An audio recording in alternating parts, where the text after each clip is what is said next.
Hi, everyone, and welcome to Advanced Training, this bonus session on understanding the copy process. My name is Rebecca Matter, and I'm joined by Sandy Franks. Hey, Sandy. Hi. Which you all know very well as your leading copy chief here. This session came up as a bonus. It came up in the orientation. Somebody was asking a question in the Q&A about what this process actually looks like. What is it like when you work with a client? And we're teaching you the writing side of things, but we thought, hey, this is a great opportunity. This is a very small group of people. We can kind of lift the veil and show what actually happens behind the scenes when you get an assignment. So today, Sandy and I are going to walk you through that process, what it looks like, what you can expect to work, what you can expect the process to look like when you're working with a client. And this is also just a cool showing, a cool thing that is developing. You're asking for stuff, we're developing this program as we go. So if there are things that you have questions about or things that you need, we have a curriculum that we've put together to make you a great copywriter. But there are other things that are going to come up that you might want to know about. So ask those questions. We're happy to share with you anything that you need to know to be successful at this, and this is a perfect example. So ask those questions, and we will continue to develop this program as needed. So before we jump in, you know Sandy very well, your copy chief, but she is retired from Agora, and we snatched her up, I think like the day after retirement. We got wind that she had retired, and Katie made the phone call the next day asking her to join AWAI. But she has 28 years in direct response in all fields, major marketers, mentor to superstars. I mean, she has chiefed some of the best copywriters out there, and now she is our copy chief, which the writers who work with us both full-time as well as freelance are very, very lucky. It's like an additional bonus that they're getting when they're hired by AWAI. And of course, she's your copy chief as well through advanced training. Most of you know me. I just did this number because of Sandy's slides. I had to write down the number of years I've worked with. Like, I've been working 19 years. I'm really shocked at that. But yes, 19 years apparently in publishing and direct response. I'm the president of AWAI, also the founder of Wealthy Web Writer and B2B Writing Success, and co-founder and publisher of Barefoot Writer. So I'm also one of your clients in this series, and also a teacher. I'll be teaching a couple of the sessions as we go along. So with that, let's jump into this process. I'm going to cover the beginning of the process, and I'm going to hand it over to Sandy to cover the second part of the process. But the first step, right? We assign a copywriter. How does that happen? There are two ways that this can happen. One is that we have a promotion. So we look at our marketing calendar and we say, we're going to promote advanced training next, 2 months from now. That's great. We need to find a copywriter. So we have this promotion idea. We have this product. We have this thing that we need to accomplish. So we go through our list of go-to copywriters and we decide who we feel is who would be best suited for this. It might be based on expertise. It might be based on track records. It may just be based on someone that we really want to give a shot to because we really have enjoyed working with them recently. But basically, we choose a copywriter. And so we go to that copywriter and say, here's the project. Are you interested? And that's one way that you might be assigned a project. The other way would be for you to send in an idea. So, hey, Rebecca, hey, Sandy, I've got this great idea for the companion series. Here's a headline lead. What do you think? And we say, yes, let's do that. Go and do that. Or it might be a hybrid. You put in an idea for companion series, let's say, and we're like, it doesn't quite resonate with us for that, but we have to be working on a promotion over here for this other product that we think it would be perfect for. And so therefore, we're going to assign you. You're actually asking for an assignment, but we're then changing your assignment based on our needs. So it can happen both ways. What I want to bring up here is that every opportunity that you're working on with a client can lead to so many opportunities. So you want to always be doing your best, not taking clients for granted, really always putting your best foot forward and being just a dream to work with so that when the client has something to assign, you're the first person that they think of. In addition, you want to be sending in ideas because just because we haven't called you to say, hey, Sandy, I've got another project for you, it might just be that we have forgotten or that we're so overwhelmed that we're just spinning trying to figure out who to assign next. And if you pop up and say, hey, I have this great idea, we're like, oh, wait, Sandy, let's give it to Sandy. And so that's how you want to be, not in the face of, but you want to be present with your copy team, with your marketing, whoever is hiring and working with you all the time. But that's how we assign a copywriter. Once we assign and just say, hey, we want you to work on this project, now we go into the definition of the scope of the project. So what will the project entail? If I say I want you to do a funnel for a lead gen campaign that we're working on, the next question you would want to know is, great, what does that mean? Is it a landing page and 5 emails? Is it ads, a sales letter? What are the components of that project? Or it could be a sales letter, and you might say, great, how long is the sales letter? You know, what are the other collateral pieces you're going to need? Are there going to be emails and news items and ads and order devices and things like that, or am I just writing the sales letter? So we will sit down and define the scope of the project. When we go to the copywriter to assign them, so let's say we've chosen you as the copywriter, and we will then send you an email, hey, we've got this great campaign we want you to work on. Here's the scope of the project. This is what we're going to expect from you. At that time, you will then receive that and then ask any other questions that you need to further define it. So again, we might say, hey, we have this great sales letter that we want you to write. And that's it. That's all we give you. That's, as far as we're concerned, that's the scope of the project. But you might be thinking, well, okay, well, hold on. How many pages are you thinking? How much is this product going to cost? Because, you know, a $10 product might be different than a $10,000 product as far as length of sales letter. You might ask questions about those collateral pieces. Are you going to need me to write emails? Are you going to be, is this going to be turned into a VSL? So you'll ask any other questions that you need to further define the scope that the client gives, and then you'll send in a quote. Okay, based on what you've told me, and it's always good to restate this, based on what you've told me, what I heard was you need a sales letter, 3 emails that are going to drive with that sales letter, an autoresponder sequence for anyone who abandons the page, and again, remember, you're going to be learning all of this through ADC, through this advanced training. Based on that, here's my quote. And this all happens before you even have a real conversation about the campaign, because you want to make sure that you're on the same page as far as fee goes. Some of you might ask for a fee. Do you have a fee in mind for this? Otherwise, as you're working, you'll say, okay, great. You know, this is what I expect to be paid for this project. So you will send in your quote. Now, some common questions that I get about this part of it, and I like the business side of all of copywriting. Sandy is the copy side of it. She's marketing. She is stronger. You know, she knows how to make copy better, way better than I ever could. But I like this part, the quoting stuff. I want you guys to feel confident when you're out there negotiating. So some questions that I get about quoting is the fee. So sometimes we will come to you, the client will come to you and say, this is going to be a $5,000 sales letter with a 3% royalty. That's what we're going to say to you. You can then say yes, no, or counter. It's not just set in stone. You do have the opportunity. Now, if you're new and they've never worked with you before, they've never worked with you at this level before, you know, negotiating, countering, it's a little bit more tricky for you because you're an unknown. You know, they really don't know how much more you could bring to the table than another copywriter. But as you start working, it's totally reasonable for you to say, okay, I know that you normally pay $2,000, but you know, my fees are just higher now. So if you really want to work with me, you know I'm going to deliver great value. I need $3,000 plus 1% more of a royalty or whatever that looks like. So yes, you can counter. You can turn it down. There are going to be times where clients are going to give you a fee that they want to pay for a project that simply is not worth your time. And I know some of you, especially if you're just starting out, might be thinking, what? Why would you turn down a paid assignment? But eventually, let's say the assignment, you know, is going to take 20 hours and it's not worth your time. You could have spent those 20 hours getting a better client with a higher fee. So there are going to be times where it's just not worth it. You're going to have to say no. Or it might be a great fee, and you'll say, great, done. So sometimes they will set the fee, the client will set the fee and say, you know, Barbara, we want to hire you for this VSL. We'll pay you $3,000 plus a 2% royalty, whatever the thing is, and then you can say yes, no, or counter. Other times, you will send the quote in and say, like what I was telling you before, based on the scope of this project, you told me you needed X, Y, and Z. Here's how much I will charge. I just got a quote the other day saying, for this project, it will be this fee. If it does not have a royalty, it will be this fee if it does have a royalty. And I want a royalty of X%. So you can put in the quote, and just like you have the chance to say yes, no, or counter, the client has the same right. So we might say, you know, whoa, that's way above our budget, or we're pretty honest. We might actually say, hey, you're a little too low, or we're actually going to pay you more than that. Or we might counter with something else.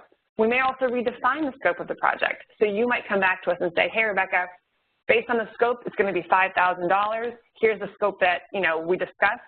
I might look at that and say, okay, I don't have $5,000 in my budget. I only have $3,000 for this. And so I might redefine the scope. I might say, okay, we'll write the emails in-house. I just really want you to write the sales letter. So how about $3,000 for the sales letter? We'll take over all the collateral pieces internally. So I might counter with not just a price difference, but a scope change, where I actually change the scope of the project. And again, you'll have the opportunity to say, you know, yes, no, or counter again. Nothing progresses until there's an agreement there. So you won't waste, and this is best practices for you with any client. Do not start writing until you have a fee agreed upon on both sides, because the worst situation possible would be for you and or your clients to have different expectations You start to write, and then all of a sudden when it comes due and you go to bill, all of a sudden you're not on the same page. Or even if you were to spend 10 hours and then all of a sudden strike a price and find out that the project isn't going to go through because you're not happy with the fee, you've wasted those 10 hours. So my takeaway for you on this is to make sure that you have the scope well defined. What are they expecting from you to write? And how much are you going to get paid? Make sure that you're both 100% in agreement on that, and then everything else will go smoothly. Because this is the part, the business part of things is what can get you tripped up. You don't want to have that negative feeling when you're working on a project. So make sure that the numbers are done, that all the business talk is out of the way. Because now we can have fun, we can dive into the creative stuff, and we can get brainstormy, and the business is done. Take your business first, and now we move on to step 2, the fun stuff. The business is done. We're on the same page. You know what you're going to make. You know what the scope of the project is. So now we get to do the fun stuff, the brainstorming session. Now, the brainstorming session usually takes place by phone. It is recorded. Rarely, I get this question a lot, will you ever have to meet with your clients in person? Unless you're an in-house writer working on that type of project, or even what I call an out-house writer, which means you're a full-time writer who is not necessarily physically in-house. You're outside, but you're serving as an inside writer. Sometimes we'll bring them in for a couple of days to work on projects or to work on brainstorming, but typically it's done by phone, and it is recorded. So all the key people are there. This is your opportunity to get everything that you need from everyone, you, the copywriter, as well as the marketing team, the production team, the people who are putting together the program that you're about to sell, the expert behind the program, the person signing the letter. Anybody, and if your client, if you're not working for AWI and your client, you want to drive this, they don't have a copy process, take this process, use this as your own. Go to clients and say, you know what, if you don't have a copy process, I've got a great one that we can use that will make sure that I deliver exactly what you want. I want to make sure that your expectations are met, if not exceeded. This copy process will ensure it. Use this as your own, where I'm always fine with that. But everyone's there. So that way you know the style of the person speaking, what the marketing team is expecting as far as when this is going to promote and how many times it's going to mail and who it's going to. The production people to tell you this is what the product actually looks like, this is what the big promise is, this is what it entails. The expert behind it, this is why I believe in this product, this is my background, here's my expertise and my credibility. All of that comes out in this meeting so that you have everything that you need when you sit down to write.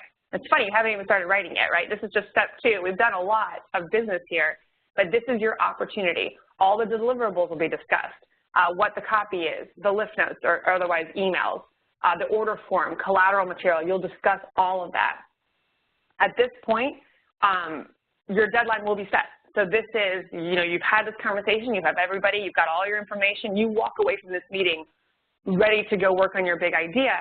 And at this point, everybody says, okay, now based on the scope of this project, when can we expect to receive the first draft of copy? You will agree to that deadline. There's never an excuse for missing deadlines because you as a copywriter, just like with the fee, you have 100% input on what the deadline is. Now, the client's going to tell you when they want it and when they need it, but it's up to you to say if you can make it or not. If you cannot meet that deadline, do not say that you will, because there is nothing more frustrating to a client or their entire team of people. The copy is the first piece. Once the copy comes in, there are a slew of people after you in the production pipeline who have to copy edit it and proof it and get it online and design the layout. All this stuff happens, right? If you miss that deadline, you screw up all those people's schedules and they are not happy. And the person at the end of the chain has the worst of it because everybody's schedules get pushed back and that person at the end cannot move their schedule. So you want to meet your deadline. So I can't stress this enough. You agree to the deadline, so make sure that it's realistic for you, that you can meet it. And then do not miss it. So what's discussed during the brainstorming session? Everybody's there. We're going to talk about the central theme of the promo. What is everybody thinking is the main focus? What's the big promise? Like at AWI, we never sit down to write anything without saying what the big promise of the product is. By the time you finish taking this program, you will what?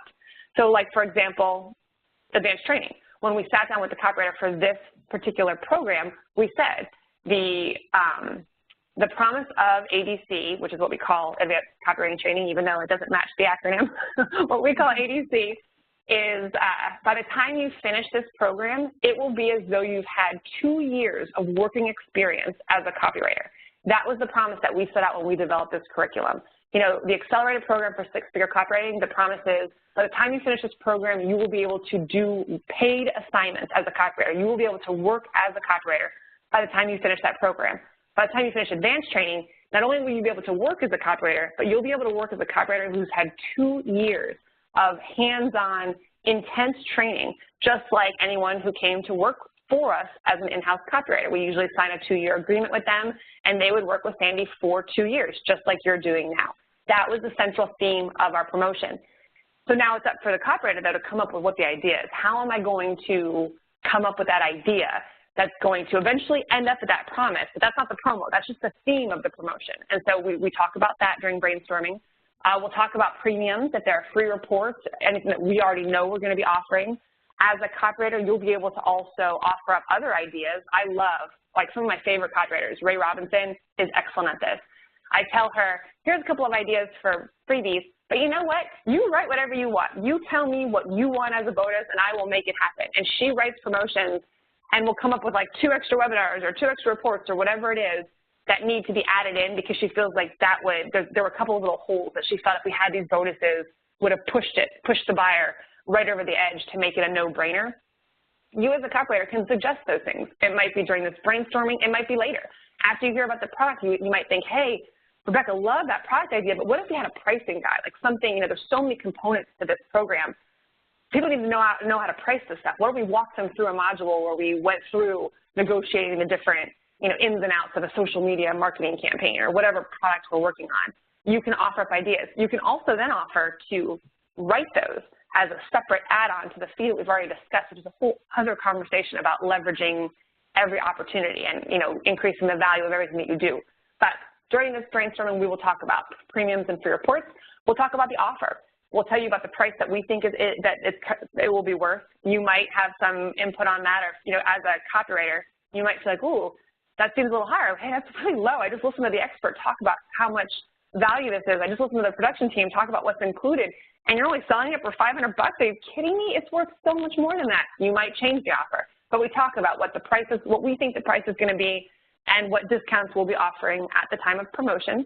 And then we'll talk about other testimonials, things like that. You'll typically want to know as a copywriter, does this product already exist? Do we have any testimonials? If we don't have any testimonials, do we have anything like it? Do we have anyone that I can talk to?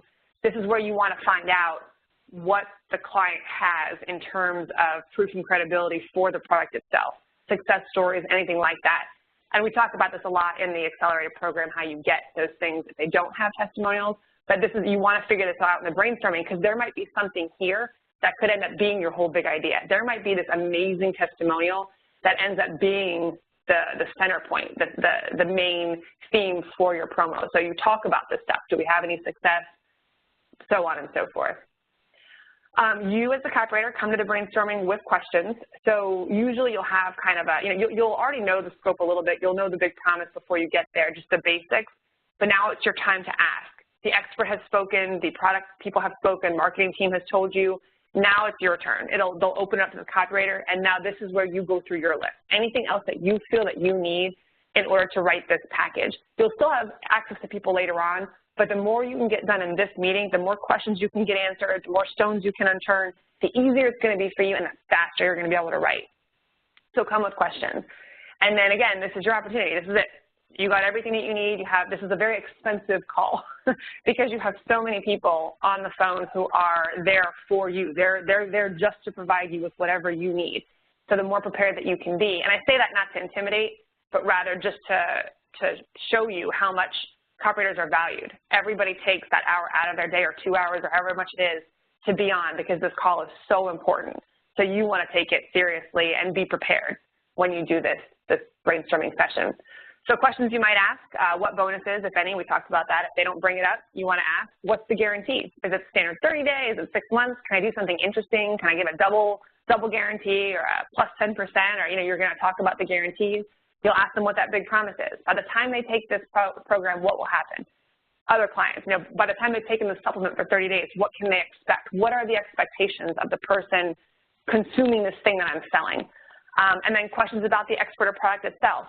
If the product exists, you want to ask to see it. That is not only is it in your best interest to describe the product effectively and accurately, but also to just show your professionalism. I don't just write stuff. I want to know the product. I want to feel it. I want to see it. I want to touch it. I want to experience it. I want to consume it.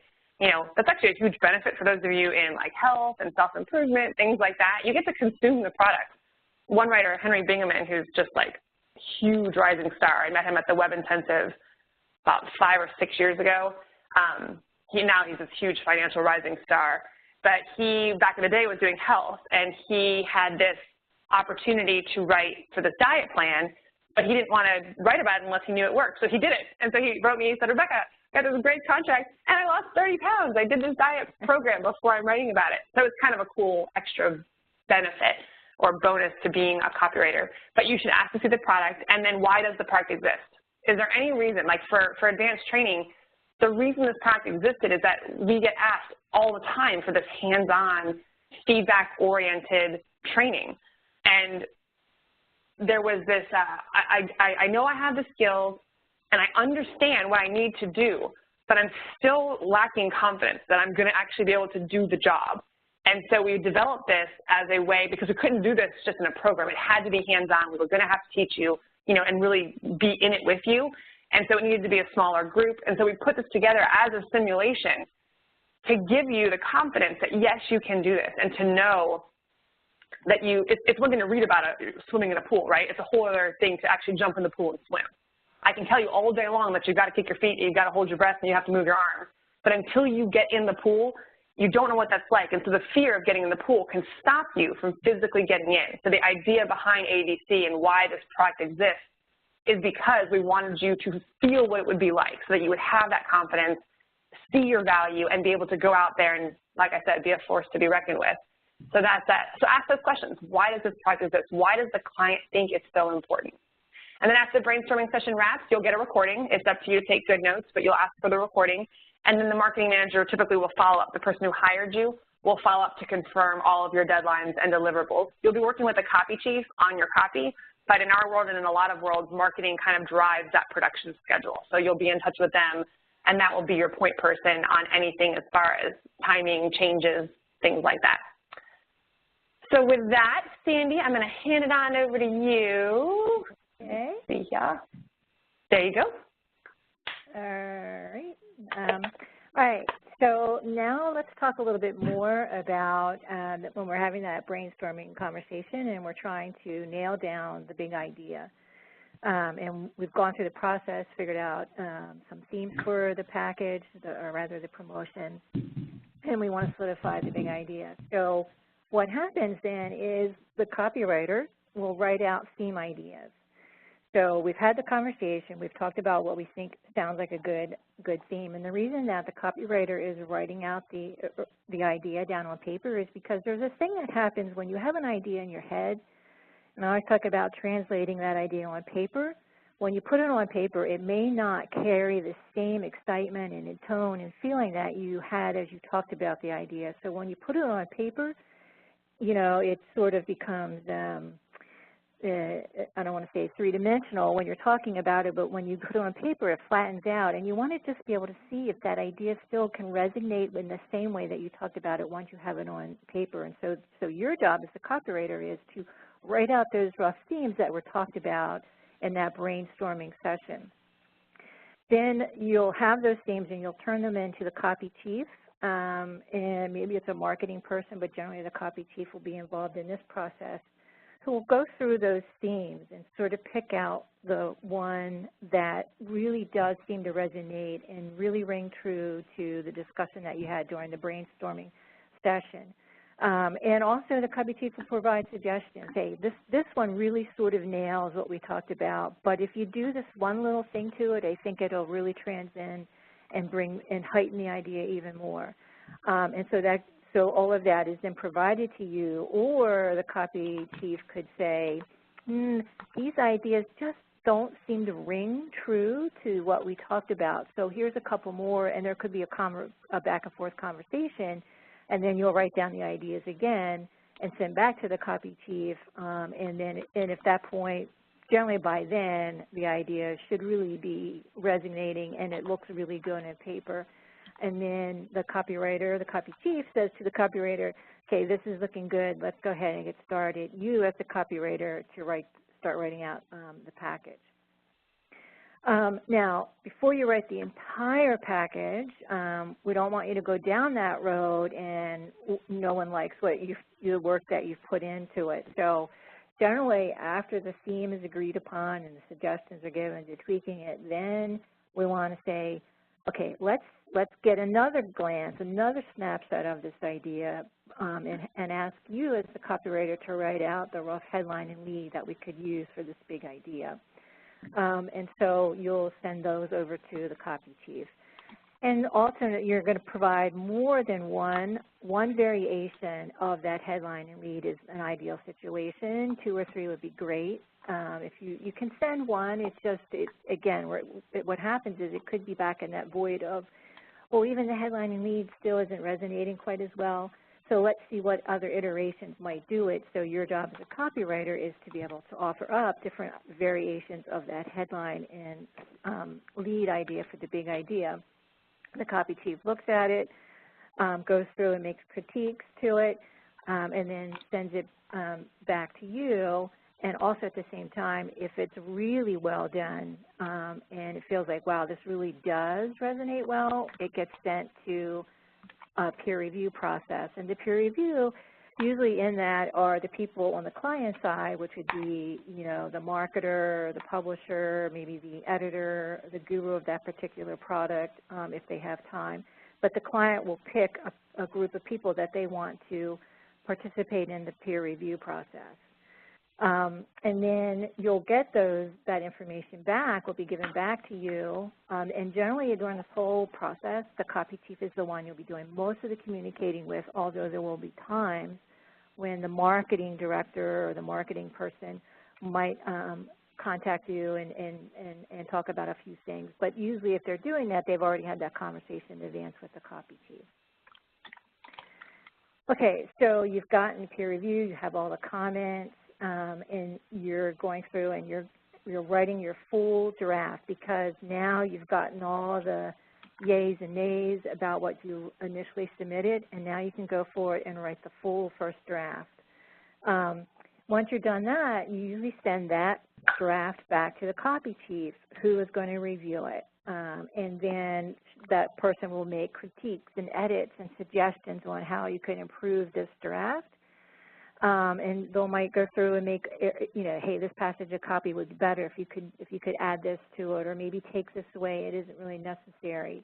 You'll get those comments back from your copy chief. There are cases, though, sometimes when the first draft looks really strong, and then it gets sent back to the people that participate in peer review. Will do a Cuba review, and that's when you're reading it, looking for things that are passages of copy that are confusing, that are boring, that are awkward and unbelievable. And so that's what the peer review group is doing, looking through your copy and trying to find those areas which are sort of weaknesses in the draft, and trying to pick those out so that we can ultimately get to a draft that we think is really strong and we can send out. So I just went through that. Here you go again. Cuba is confusing, unbelievable, boring, and awkward. And then we're moving into the part where we're really getting down to finishing this sales letter. We're coming down to the end. You've gotten your Cuba reviews. They'll be sent to you. You'll take a look through them. You'll make all the edits necessary, and then you'll send your final draft back to the copy chief on time. Again, deadlines are important. I would say one thing with deadlines, if you're going through this, if you committed to a deadline with your client and you can't get to that deadline, you need to talk to the client. You need to have that honest conversation with them and say, listen, it's not coming along as well as I wanted. I need a little more extra time. You need to have that conversation. The worst thing you can do is avoid and not say anything.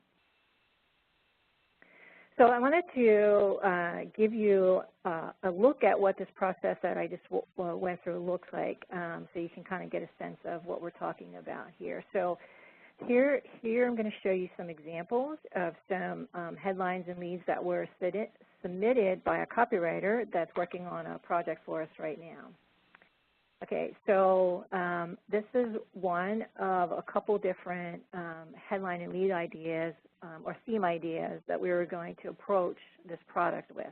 And the one is use this unfair advantage equation to instantly make your writing more valuable. Here's another one, the unfair advantage you can develop in only 8 hours. The third, the biggest shift in SEO means an unfair advantage for writers who take notice now. And the fourth one, here's how you can create an unfair advantage, become more valuable and capable, and even raise your rates to $750 per page or more. And let me see if I have one more. No, okay.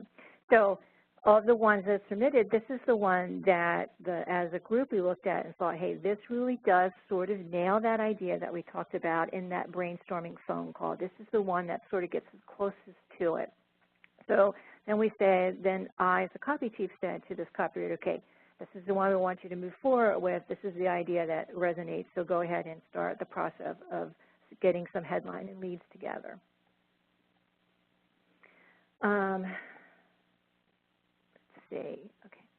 So, so once he got all the information and was able to come back with a more elaborate version of the headline and the lead idea that I just showed you, this is sort of the headline that she came up with. Again, it went to peer review. Everybody made some comments. And then I looked at it and said, okay, well, let's play with that a little bit more. Like, there's more we can do to really, the word I'm looking for, demonstrate, exaggerate that idea just a little bit more to make it really resonate with readers. So I'll go back so you can take a look at this one. So this is what was submitted, but before we finalized it, this is what we came back with. We wanted to find some words that we could put into the headline that would have more of emotional appeal, really pull out what we're trying to say to the reader. And so we settled on this particular headline for the package. So that kind of shows you, and we're going through this quickly, but we'll have questions that we'll be able to answer for you. But this is just to show you, so we take that idea that we talked about in our brainstorming session. We're asking you as the copywriter to sort of be the note keeper and take notes of the themes that we talked about, then put those themes on paper, send back to your client, your copy chief, and let's look at those themes and let's see the one that we feel really resonates and sort of nails what we talked about in the brainstorming. And then from there, it's iterations after that. It's like, okay, we like that. Now move forward and start writing your headline and lead. Okay, we like that. Now move forward and start writing your full draft. Send that in. We're going to look at it for Cuba review. We're going to give you comments and edits and critiques. And then before it's even finalized, there'll be one more pass from the copy chief who's going through and just making these tweaks throughout the copy, the headline, the lead, all the parts of it, just to make sure it's exactly where it needs to be, that every aspect we can think of, every element that make that copy strong is there in that package. And so that kind of gives you a little bit of a pull the curtain look into how this process works. And so I think we can get some questions now.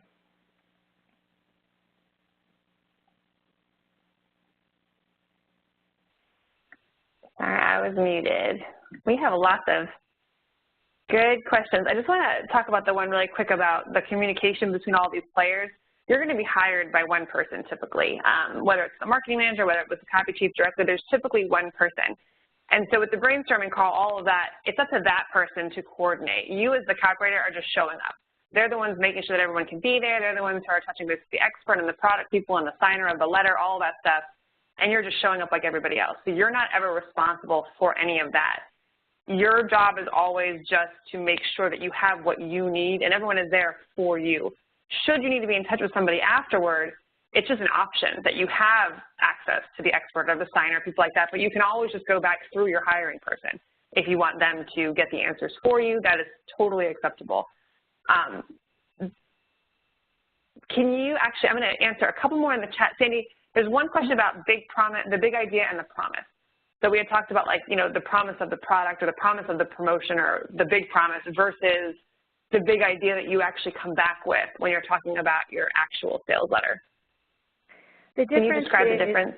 Yeah, so the big idea is the angle or the hook that you're going to be putting in the sales letter that's going to hopefully get the most people to take a look and read the sales letter. So it's sort of what the entire package is hinged on, this theme, this angle, this hook. The promise is the thing that's going to happen to the reader or the prospect when they get that product, that service, what's going to happen to them. The promise could be a monetary promise. You're going to be able to make 6 figures. You know, it can be more of an emotional promise. Your life is going to change in so many ways. So that's what the promise is, and the theme is just how we are wrapping this whole sales letter together. What is the angle that we're coming in at? So that's a little bit different than the promise is a little bit more specific. The idea is the overall feeling that we want to impart into the reader. Thank you. This is a perfect example of watching this program evolve. Both Thomas and Kate have asked for a list of questions, like a checklist or a crib sheet for a brainstorming call to make sure that they take full advantage of that opportunity. So Sandy, if we can maybe just put together a list for them. I know Clayton actually gave his checklist earlier this week, which I think would be great if we posted as a bonus here. But if we can just do a one-page, here are some of the questions you're going to want to make sure that you tackle, that you know the answers to before you sit down to write. I think that would be very valuable. Absolutely. We can definitely do that. So Cam, if you can put that on the list of things, random things we promised on webinars. Cam always sends me a list afterward. Here's the random things that you promised today. For the phone call, do you recommend any specific equipment? Nope, just a phone that is clear, because usually they'll record it on a conference line. Otherwise, you can use like free conference service, or you know, if they're not recording it, you can do that as well. But as long as you have a clear phone line, that works. Are there different deadlines? We're having some questions, and maybe you have a different insight on this one, about learning how long it takes for you to do an assignment. So like we said, you know, you'll give input on the deadline, and I told them that typically with a campaign, we're going to give you at least a month to work on it, and if we know somebody is newer, we might give them a little bit longer, but things like emails and stuff might be a week, or, you know, where it's really short copy. But do you have any insights or advice on how long things typically take copywriters, or how they can go about learning their process, I guess, or length of time? I think probably as a beginner starting out, I would say it's 50-50 in the breakdown, that 50% of the time that if you're given 4 weeks, maybe 50% of that time will be spent researching. So even though you've and the client have come up with the big theme and the promise and all that kind of stuff, you still have to fill up, you know, if you're going to do 12 pages, 16 pages, or 20 pages, you have to fill those pages up yourself. Then that's where the research comes in. So that research is by understanding the product thoroughly and digesting it and knowing it inside and out. But you might also have to do outside research beyond the product. So if there are statistics or facts that you can add that enhance the story that you're going to be telling, then that's the research that you're doing. That takes time. So maybe it's 50% of your time. And once you have that, and the more research you have in, I'm trying to find the right word, the more ammunition you can have for research, the easier the writing becomes. So then maybe the other 50% is the actual writing. And it may not take you that long to write those 20 pages because you've gotten the research, but the other things that you have is you know what your central theme is because you've already agreed on that with the client. You already know your promise because you've gone back and forth with the copy chief on those type of things. You know the bonuses. A lot of that heavy lifting has been done in that earlier stage. So I would say maybe it's a balance like that. Now, as you progress and get better, maybe the writing is a little less time, because as these things, like anything, over time and with skill and practice and experience, things become a little bit more second nature to us, and it's easier for us to do. So maybe you spend more time on the research because you really want to have a strong, you're really the kind of copywriter who loves to have an abundance of proof in your sales letter, so you really spend a lot of time with that. But it may be that you have 10 pages of proof and maybe you only wind up using 2 or 3 pages worth, but it's still worth that process of having that much research. So that may help give you a sense of how long it will take to get the writing done. Excellent. I want to talk about this one really fast, the different deadlines. So one for solidifying the big idea, one for providing that first assignment, et cetera. We typically in marketing will give you the end result. We need the full copy in by this date. You then will walk away from that call and give us a series of deadlines of when you think you're going to have it in. So you might say to Sandy, I'll have a big idea to you in a week, 2 weeks, whatever it is. Then I'll have first draft a week later, and then I'll have final the week after that. You'll map that out. One thing I will tell you, though, is with peer review and with Cuba, we expect responses usually within 48 hours. So once you get to that part, the end of the copy process moves very fast. Like Sandy said, you might spend 50%. Let's say you have 4 weeks. You might spend your first 2 weeks researching, coming up with your big idea, coming up with like random bullets and just writing ideas, not really writing the sales letter, but just writing all that stuff. And then you'll send that to her. Once you get to the big idea, your head is down and you are writing. You know, you're writing headline lead, that is coming in. We're going to peer review that. We expect response on that one within 48 hours because that part of you, it's hot in your brain right now. You just wrote that headline lead. You are so connected to it. We're responding to it. Peer review, the idea behind peer review is to give you like a market response. You've got 6 people who've read it who are going to give you their feelings on it. So you want to turn that around fast because you want your brain to still be in the place it was when you wrote it. If you wait 3, 4, 5 days, a week, you go through the weekend, now all of a sudden you sit down to write, you're like, what was I thinking? Like, why was I so excited about this opportunity? You need to still have that fire. So once it gets to peer review, it's 48 hours because you want the copy chief to sign off on that headline and lead to say, yes, this is exactly right, go, go, go. At that point, your head goes down and you write the rest of the sales letter. And that typically does go very fast because you've done all your prep work. You understand the product. You know what your offer is. You know what your guarantee is. So now it's just putting words on paper. The big idea is the hardest part of all of this. That headline and lead is the hardest part of all of this. The rest of it comes a lot faster. So you'll typically write at the end. So you will set your own schedule, if you will. You know the beginning and you know the end.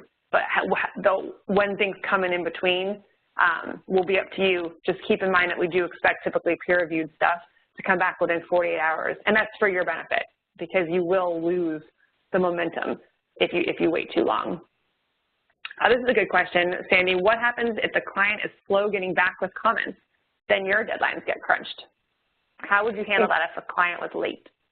I think that I think being very honest and upfront with the client and communicating and just letting them know that, listen, look, while we agreed that this would be the deadline, and I know that you guys are really busy on your side, and I've gotten your comments back a little later than anticipated, it may impact the date that I can return this to you.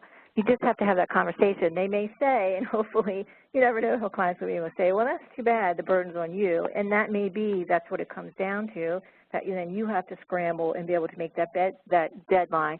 However, though, I do believe that most people are understanding. I know on our side with AWI and all the years working with Agora that if we held the copywriter up on meeting the deadline, I wasn't going to put them in a situation where, okay, it's all on you, and then what winds up happening is you get a rushed effort from the copywriter and you're not getting the best quality copy you can. But you think you have to have that conversation. If you are in that situation, you have to have that conversation with the client to let them know what could be the possibilities of them being behind and not holding up their end of the commitment. This is interesting. Does everyone who uses copywriters use Cuba? No, and they won't do peer review either. That is definitely something that came from this world. It came from Agora. It came from AWI's training. This is our style. This is the AWI method for teaching copywriting.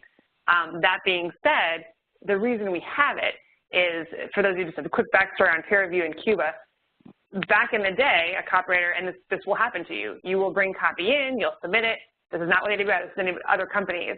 And you've got 3 different people with 3 different ideas giving you feedback. One person might say, I hate this copy, it's too weak. Another person might say, I think it's great, it's strong. Second person or third person might say something totally different, and now you as a copywriter are kind of stuck. Like, who do you listen to? What's the direction? You told me it was weak, but you didn't tell me how I could improve it. You told me it was strong, but you didn't tell me why. So peer review was developed to get a quick gut response to this idea, the headline and lead. Do you guys like it, yes or no? What is your instinct? What is your immediate feeling when you read it? 1 through 4, give me a score. So we rate it. What that does is it allows 6 people you get an average of what their response is, and it also allows you to throw out any what I call overreactors. Sometimes I'll write something like a 4 and everyone else is at a 2.5. I'm like, wait a second, why am I not seeing what everybody else is seeing? I think this is strong.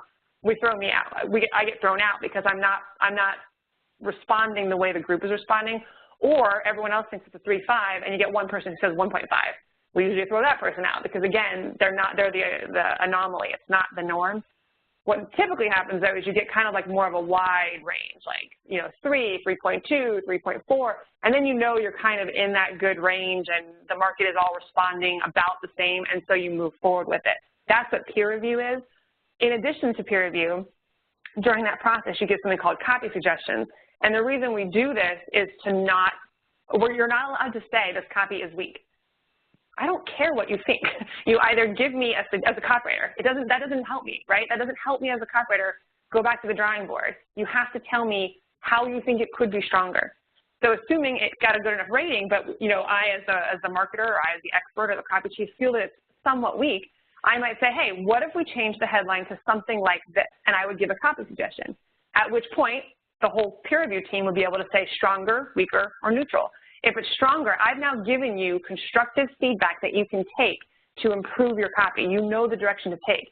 It's not just someone saying it's too weak. That doesn't help me. I need specifics. And so peer review is this is the 80-by method for training. It's all about helping you improve it and giving you real information and real feedback that you can put to use right away.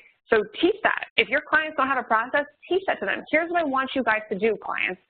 Gather your group of people together. I'd like for you to read this headline and lead, and I'd like for you to rate it on a scale of 1 to 4, 1 being the lowest, 4 being the highest. And if you have any suggestions for improvement, I'd like for you to put them in now. Teach them peer review. Cuba, same thing. Confusing, unbelievable, boring, awkward. That's once you've written the full sales package. We've all been reading something, even novels, where you're reading and all of a sudden you're like, huh? And you got to go back. Well, in sales copy, if that happens, you've now lost your reader. Now they're all of a sudden like, what are we having for dinner tonight? Or, hey, what is that? What is this IM flashing in my window that wants my attention on my computer? You've lost them. So if anything is confusing where they have to go, huh? We don't want that. We want it to be very easy to read. If something gets unbelievable, like, wait a second, there's no way that could be right. I'm going to go Google that right now. We got a problem because now they've stopped reading. They're no longer connected to your sales letter. If it's boring, that's when they start thinking, what am I having for dinner tonight? I haven't worked out yet today. It's because it's boring and you've lost them. Or if it's awkward, if they read it and again go, huh? Like what? How did we get here? We were just talking about this and now we're talking about that. I'm so confused. Once they get to those awkward transitions, or you said I was going to learn about this next, but then your subhead took me somewhere else, those awkward things have to be thrown out. And so again, people won't know what Cuba is, but you can teach them, hey, I've just written the first draft of my package. I use this process called Cuba, which I find very valuable and effective. I would love for anyone who is involved in this campaign to read through my promotion and mark any areas that you find confusing, unbelievable, boring, and awkward. I want to make sure that we get your readers reading all the way through the offer and that they click buy. Your clients are going to think like you're just this marketing genius. So use our stuff as your own. Say, that's a great opportunity to teach clients who aren't familiar with Cuba or even the peer review process. It's a great opportunity for you to teach them because now you've just added some more value to yourself for them, who they may say, oh my gosh, can you do this regularly for us? Can you work with us more often? It really does. When people who aren't familiar with it, when they hear it, they absolutely love it. So it is a great opportunity for you to use it to your advantage. Excellent. Nicole wants to know, should we get an agreement signed before starting the work? Typically, yes, especially if it's a new client. If you're working for AWI and you've worked with us a few times, you know what to expect. So, or if it's like an article where it's going to take you longer to get a contract signed than it will be to actually write the article, then no. But in general, yes, you want to have some, even if it's just over email, and you say in your contract, by responding to this with a yes, it's considered electronic signature. We have a lot of samples in our Essential Business Templates program. It's super cheap. It's in the catalog. Otherwise, there's tons of stuff online. Just even writing up a simple document in an email, and then at the end saying, if this is accurate, please respond back with the word yes and your name, and that will imply an electronic signature. But yes, you want to make sure that there's something, you know, in email counts, in writing, that basically says, it's just for both of you. We expect the same thing, and we agree on the numbers.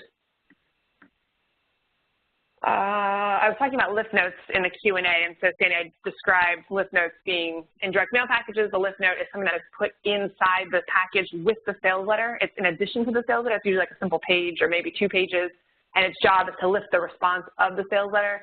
In online marketing, we talk about emails. So whenever we say lift notes in the web space, we're just talking about emails, and we use that to say you're not actually selling in the email. Your job is just to get to the sales letter. The sales letter is going to do the job. We're lifting you from email over to sales letter. So it's a word that we took from direct mail to the web side of things, and for us, it just means you're not doing any selling. You're just you're getting them to link over to the sales letter. You're making the sales letter relevant so that when they get there, they know kind of they're already primed to read that sales letter. An insert ad is different. So to answer, Betty, your question, would insert ads be considered lift notes, or are they different? They're very different.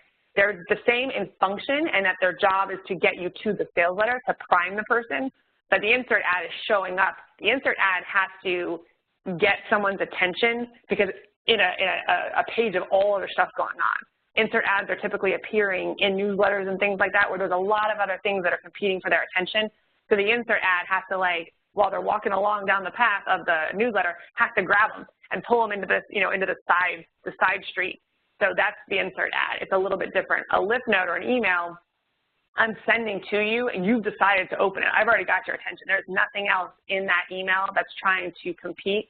The insert ad is hard because, again, you've got all this other stuff going on, and you've got to say, hey, listen to me. This is more important than anything else that you're reading in this newsletter.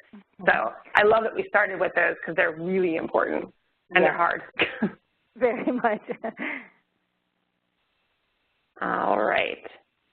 What is your, so Sandy, Betty likes this idea of working with a copy chief, which, agree, we went for years without having Sandy working with us, and it's so much nicer for our copywriters because they get this training in addition to, it's like they have an advocate inside the company who's helping them be as good as they can be. But in your experience, does it happen in a lot of cases with clients? Do they have copy chiefs? I guess it depends on size. Yeah, I guess it does depend on size. If it's a small business, the copy chief could be the owner, the marketer.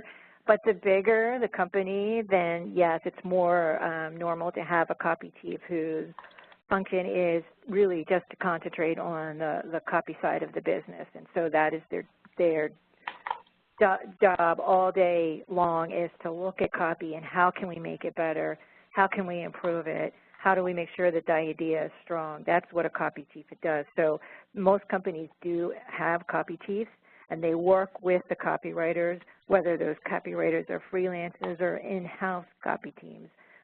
So most people, I would say 90% of companies do have copy chiefs. It's a very, very, I don't want to say common, but it is there, and their role is, you know, really important to the whole marketing process.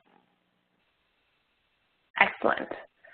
Kate is saying this sounds like a very involved, time-consuming process, although very valuable. And then she's asking, you know, do all companies do this? You're going to find some that are even more intense than us. You're going to find ones who have nothing in place.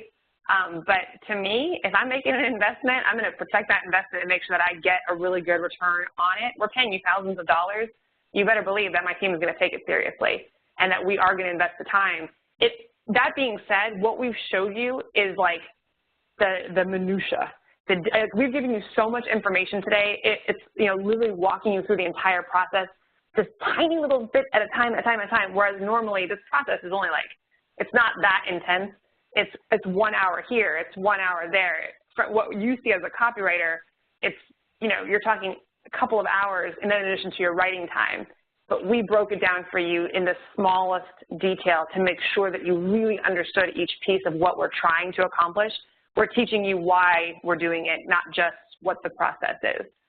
So if anyone feels overwhelmed by it, that's why. Again, we were just teaching you the why, not just the what, which I feel is very important, because you can't go do something for somebody else if you don't understand why it's being done. That's when you get into some situations where you've said, let's do this, and then they're like, great, why? I don't know. Or, I don't know. Or you don't do it well because right. You don't know why you're doing it.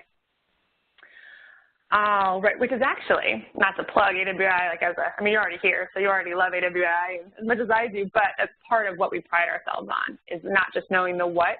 There's a lot of, there's a lot of copywriting stuff out there nowadays. When we started, there wasn't, but now there is. The difference is that the people who teach for us, Sandy Franks, Clayton Makepeace, Bob Lai, these guys have studied the masters. I mean, they're not just reading a book and then teaching you copywriting, teaching you what they read in the book. They've done it. Sandy has been in it. She has trained. She has tested. She has written. She has cheated. Like she's been in the marketing. She's seen it go down. She understands what's strong, what's not, how to teach all of that. She understands why, and that the why part of all of this is so important. And that's what makes AWI different, is that we don't just tell you the what, we tell you the why, and we understand the why.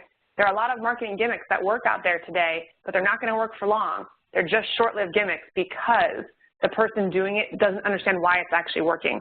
So when the market starts to evolve, they won't be able to keep that campaign going or that gimmick working because they didn't understand why it worked in the first place. If they did, they'd be able to tweak it into something else. So all these things that you read about today, these launch sequences and funnels and PPC campaign, all this stuff, it's all based on the same principles. The same fundamental principles that you're learning in the accelerated program are the same, regardless of channel, format, marketing tool, whatever. So when we think, we read this stuff, oh, it's brand new marketing tactics. No, it's actually a very basic tactic that was taught, 50 years ago. But this is why it looks like it's working today. And those of you coming to boot camp this year, Brian Kurtz will be, that's actually his session, how what is old is becoming new again, and seems to be really cool and hip and hot, but he kind of shows you where it actually came from and why it works today. So that'll be a really cool thing. Okay. This is a good question. Sandy, even if they have internal, like in-house copywriters, do almost all companies also use freelancers? What's your experience with that?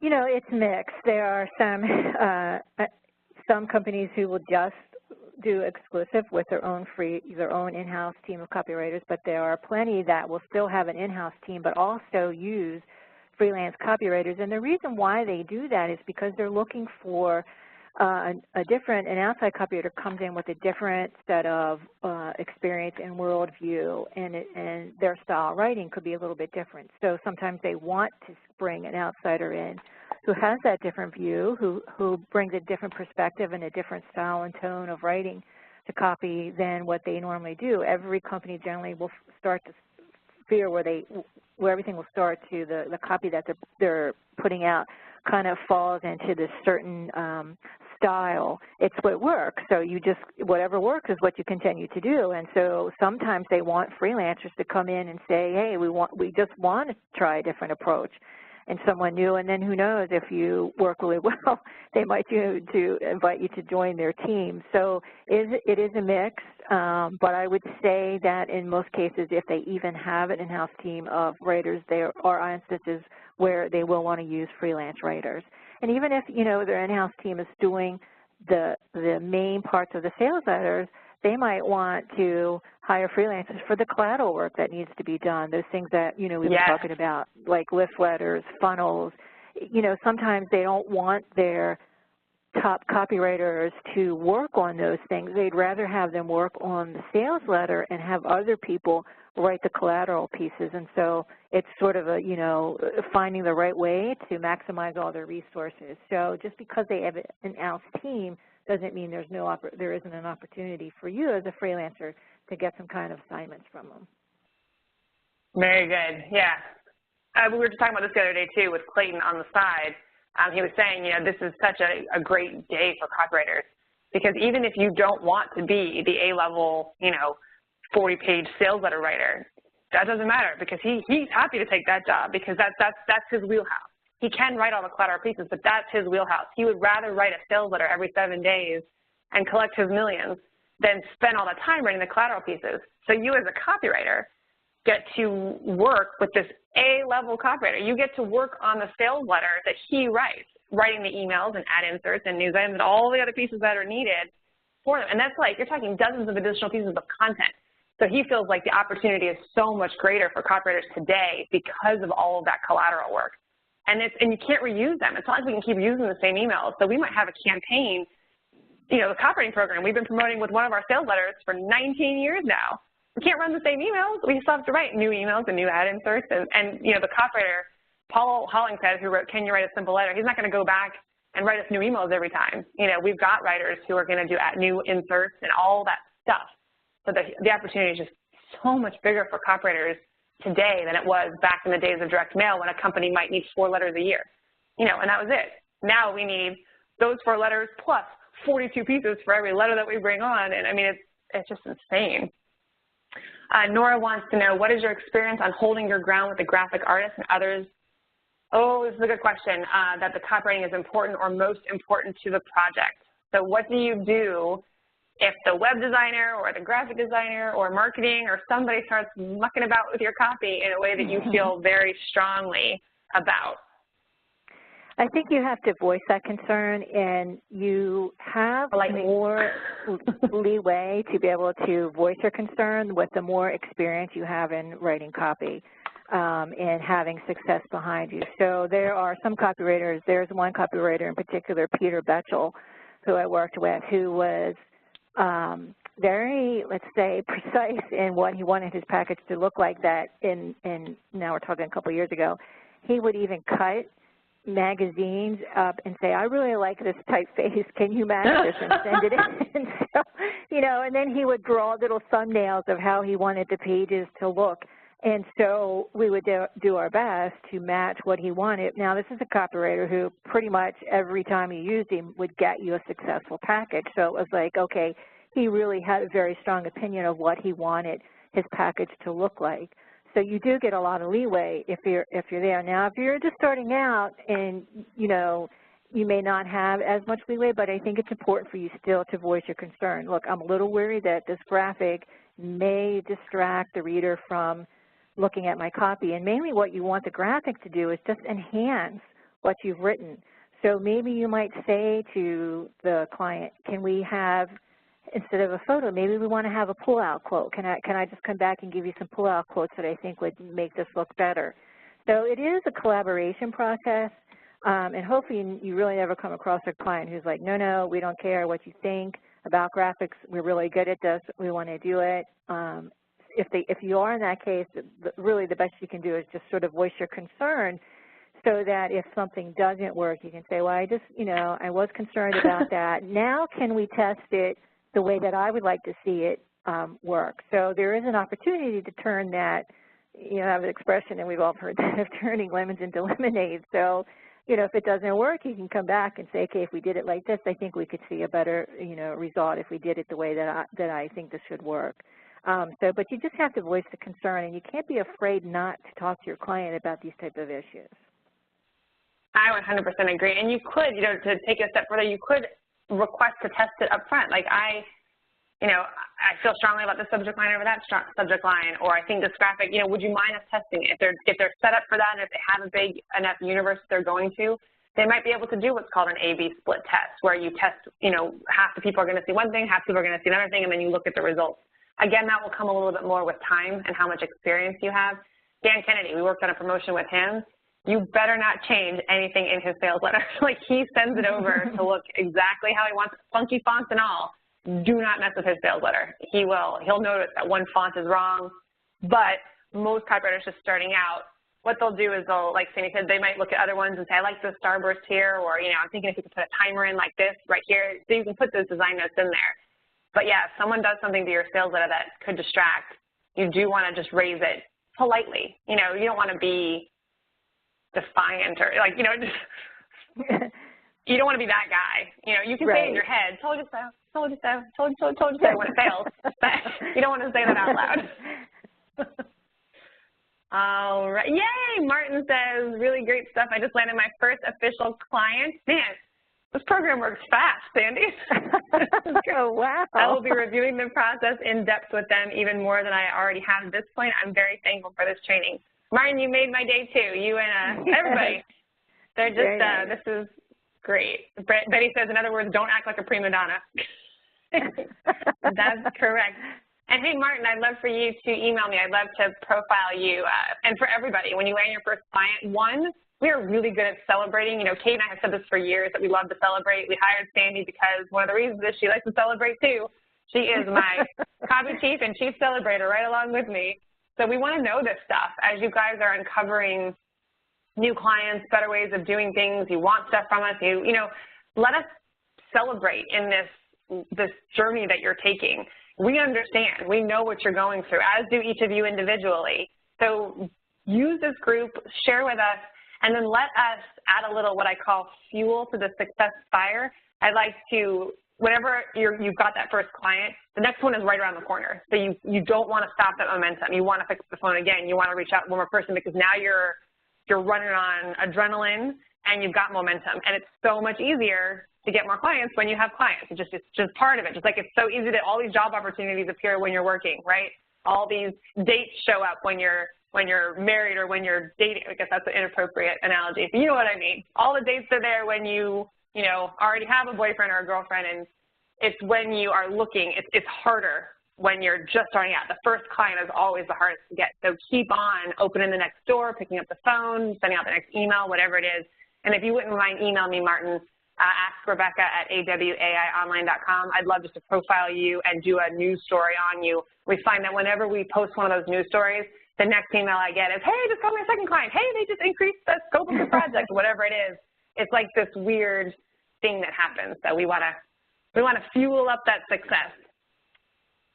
All right, I think this is all. That's it. Great, valuable session. Blah, blah, blah. Everybody's loving it. Well, good. You guys asked for it, so good job to you. Yeah. No, and it is good to see, and we want everyone to succeed and have a level of success that they feel really good and comfortable with. You know, it's like a giving back, pay it forward type of thing, which is why we're here. You know, I could easily stated a goal another 10 years, but I wanted to be able to give back. And for me, this is the best giving back is working with AWAI and helping everyone who wants to understand, how do I become a good copywriter? What do I need to do? You know, I want to help you and see you progress. So this, to me, it's just, you know, fantastic to be involved in this the whole thing that AWAI does, all the programs. Awesome. Well, all right, everyone. Well, thank you for being here today and for giving us this opportunity. We love to teach these small groups like this, so thank you. And with that, good luck. Keep going through your advanced training, and Sandy will be in touch sooner, and I'll see you, I think, in September or August. I'm coming soon. All right, everyone. All right, bye. Thank you. Bye, Sandy. Bye. Bye, Jade. Bye, Kim. Bye.